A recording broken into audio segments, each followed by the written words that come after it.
Assalamualaikum warahmatullahi wabarakatuh. Perkenalkan, nama saya Rizka Pratama Putri, NIM 20063094 dari Prodi Pendidikan Teknik Elektro.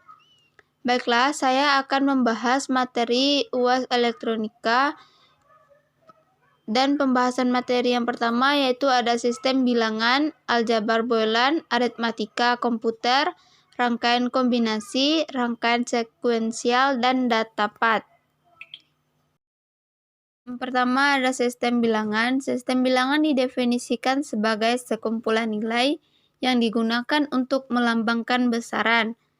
Yang pertama ada desimal. Desimal merupakan sistem bilangan basis 10, yaitu sistem bilangan yang menggunakan 10 digit angka, mulai dari angka 0 sampai 9.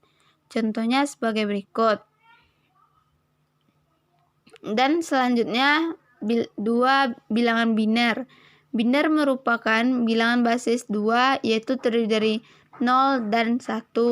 Contohnya seperti berikut, dan di sini juga ada tabelnya. Selanjutnya ketiga, bilangan oktal. Oktal merupakan sistem bilangan basis 8, yaitu terdiri dari 8 simbol, mulai dari 0 sampai angka 7. Berikut adalah contohnya dan tabelnya. Dan yang keempat, heksadesimal. Heksadesimal berasal dari kata heksa, yaitu 6, dan desimal yaitu 10. Jadi, heksadesimal merupakan sistem basis 16 yang terdiri dari simbol yaitu 0 sampai 10, dan ada A10, B buka kurung 11, dan sampai seterusnya yaitu 15. Dan selanjutnya bilangan aljabar Boylan. Aljabar Boylan adalah aljabar yang berhubungan dengan variabel-variabel biner dan operasi-operasi logik. Variabel-variabel diperhatikan dengan huruf-huruf alfabet dan 3 operasi dasar dengan AND, OR, dan NOT komplement. Fungsi Boylan, fungsi atau fungsi biner adalah pemetaan dari B pangkat N ke B melalui ekspresi Boylan. Dan di sini ada hukum aljabar Boylan, ada hukum identitas, ada hukum komplement, hukum involusi, hukum komutatif, hukum distributif, dan hukum sampai dengan hukum De Morgan. Dan selanjutnya ada aplikasi aljabar Boylan. Yang pertama ada jaringan persaklaran atau switching network. Contohnya seperti gambar ini. Dan kemudian ada bilangan aritmatika komputer. Yang pertama ada jaringan pensaklaran yaitu switching network, aritmatika and logic unit ALU, atau merupakan bagian pengolahan bilangan dari sebuah komputer. Di dalam operasi aritmatika ini terdiri dari berbagai macam operasi, diantaranya adalah operasi pengurangan, penjumlahan, perkalian, dan pembagian. Ada jenis-jenis aritmatika. Yang pertama ada aritmatika biner, aritmatika desimal, dan selanjutnya ada komponen aritmatika yang terdiri dari 6 buah. Selanjutnya kita masuk ke dalam bilangan rangkaian kombinasial. Rangkaian kombinasial terdiri dari gerbang logika dengan output tergantung pada inputnya. Ada 4 rangkaian kombinasi. Yang pertama ada ekonder. Ekonder ini merupakan rangkaian kombinasional yang berfungsi mengubah atau mengodekan suatu sinyal masukan diskrit menjadi keluaran kode biner. Dan yang kedua ada decoder. Ini merupakan rangkaian kebalikan dari rangkaian ekonder, yaitu mengubah kode biner menjadi kode sinyal diskrit. Yang ketiga yaitu ada multiplexer. Multiplexer atau disingkat dengan MUX adalah alat komponen elektronika yang bisa memilih input yang akan diteruskan ke bagian output.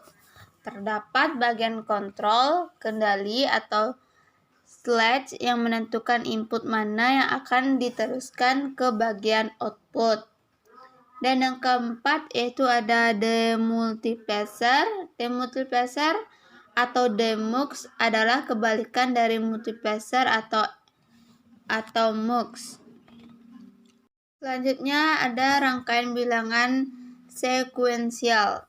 Ini merupakan rangkaian yang kondisi keluarannya dipengaruhi oleh masukan dan keadaan keluaran sebelumnya, atau dapat dikatakan rangkaian yang bekerja berdasarkan urutan waktu. Ciri rangkaian sekuensial yang utama adanya jalur umpan balik atau feedback di dalam rangkaiannya. Dan rangkaian sekuensial dapat dibedakan menjadi rangkaian sekuensial sinkron dan rangkaian sekuensial asinkron. Yang pertama yaitu ada flip-flop. Flip-flop adalah rangkaian utama dalam logika sekuensial, counter, register, memori, serta rangkaian sekuensial lainnya disusun dengan menggunakan flip-flop sebagai komponen utama. Selanjutnya ada jenis-jenis flip-flop terbagi atas 4 macam.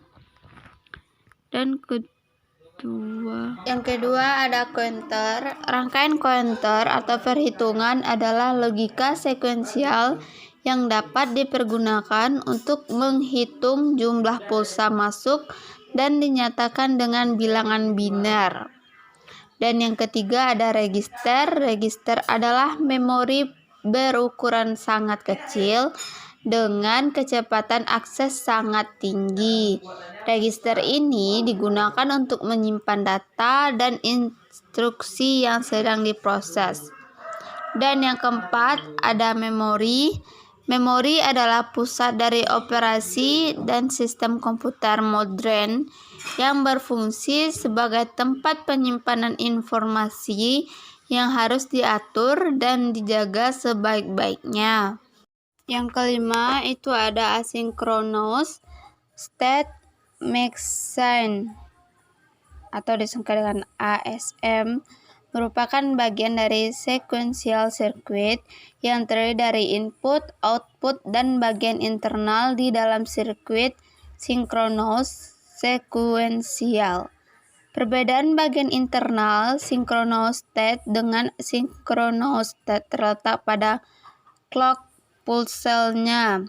Pada asynchronous state tidak terdapat clock pulse. Kemudian ada datapad. Datapad atau alur data merupakan sekumpulan register, yaitu register tambahan dan register penghubung. Kumpulan register ini berfungsi untuk melakukan atau sebagai jalan untuk proses eksekusi suatu instruksi secara keseluruhan, termasuk ke dalam instruction set. Dan selanjutnya ada blok fungsional database. Yang pertama terdiri dari register instruksi, menyimpan instruksi saat akan dieksekusi. Dan yang kedua program counter PC. Yang ketiga ada memory address register. Dan yang keempat ada memory data register. Dan kelima itu ada prosesor. Dan yang selanjutnya siklus fetch, decode, execute. Yang pertama ada mengambil instruksi yang akan dijalankan dari memori dan memasukkannya ke dalam register instruksi. Dan yang kedua mengubah isi program counter menjadi alamat instruksi berikutnya. Dan yang ketiga menentukan jenis instruksi yang baru saja diambil.